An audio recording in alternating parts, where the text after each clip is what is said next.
You call a function, it does some work, returns a result. You call it again with the exact same input. It does all that work again, and again, and again.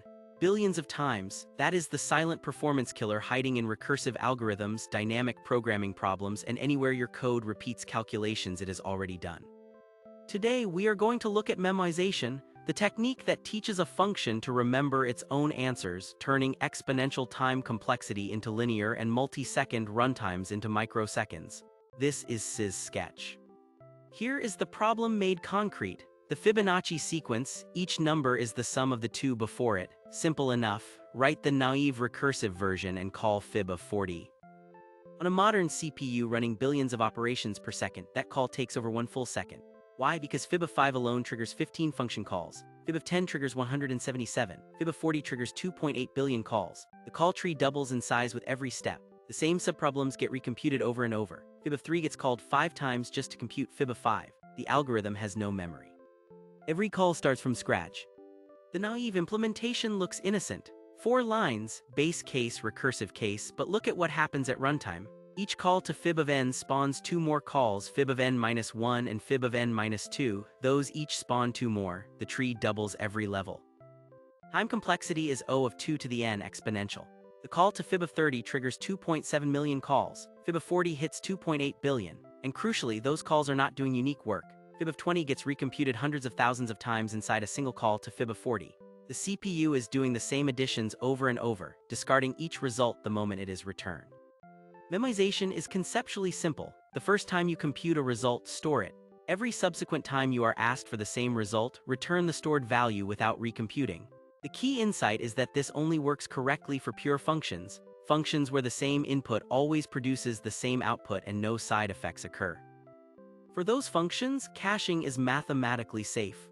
The pattern has 3 steps. First, check whether this input is already in the cache. If yes, return the cached result immediately. If no, compute the result normally, store it in the cache keyed by the input, then return it. That is the entire technique. Implementation in Python takes 2 forms. The manual approach uses a dictionary. Before your recursive calls, check if n is already in the cache dictionary. If so, return immediately. Otherwise, compute, store the result in the cache, then return. The stdlib approach uses the LRU cache decorator from functools, 1 line above your function definition. Python handles all the cache logic automatically. Both approaches transform fib of 40 from 2.8 billion recursive calls down to exactly 40 calls, 1 per unique value of n from 0 to 40. The cache fills up during the first traversal down the call tree. Every subsequent lookup is a dictionary read, constant time. The performance numbers are stark. Without memoization, fib of 40 takes approximately 1.2 seconds on a typical machine. With memoization, the same result comes back in 14 microseconds. That is an 86,000 times speedup from a technique that adds fewer than 5 lines of code. The scaling is even more dramatic. Fib of 10 drops from 177 calls to 10. Fib of 20 drops from 21,000 calls to 20. Fib of 30 drops from 2.7 million to 30. The memoized version grows linearly with n, the naive version grows exponentially.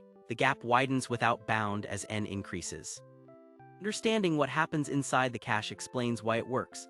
After calling fib of 6, the cache dictionary contains 7 entries, fib of 0 through fib of 6, each mapped to its integer result. When fib of 40 later needs fib of 6 during its own computation, it does a dictionary lookup. Python dictionaries use hash tables. Average lookup time is O of 1 regardless of dictionary size. The trade-off is memory. You are storing n unique results instead of recomputing them. That is O of n space versus O of 1 for the naive approach. In practice, for Fibonacci up to n equals 1000, the entire cache fits comfortably in a few kilobytes of memory. Memoization is not always the right tool. It only helps pure functions. Same input must always give same output. Functions with side effects like writing to a file or printing to the console should not be memoized. Functions that return different values each call, like random number generators or anything reading from a clock, cannot be memoized correctly. If your function receives a different argument every call, the cache will grow without bound and never produce a hit. And if your arguments are mutable objects like lists or dictionaries, Python will raise a type error because unhashable types cannot be used as dictionary keys. The mental check is simple. If the same input always produces the same output, memoization is safe. If not, leave it alone. Memoization is not an academic curiosity. It appears throughout production systems under different names. React uses memo and use memo to skip re-rendering components when their inputs have not changed. Database ORMs cache query results within a single request lifecycle. Your operating system caches DNS lookups so repeated domain name resolutions do not hit the network. Compilers apply common sub-expression elimination, which is memoization at the instruction level. Machine learning pipelines cache feature extraction across training examples. Chess engines use transposition tables to store board position evaluations so the same board state reached by different move sequences is only evaluated once. HTTP CDN caching is memoization at the network level. Python even ships a cached property decorator for lazy attribute computation on objects.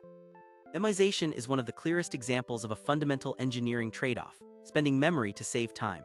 When your function is pure when the same inputs recur, and when computation is expensive, memoization is often the highest return optimization available. Before reaching for a faster algorithm or lower-level language, check whether you are recomputing answers you already know. A dictionary and a decorator might be all you need. Thanks for watching.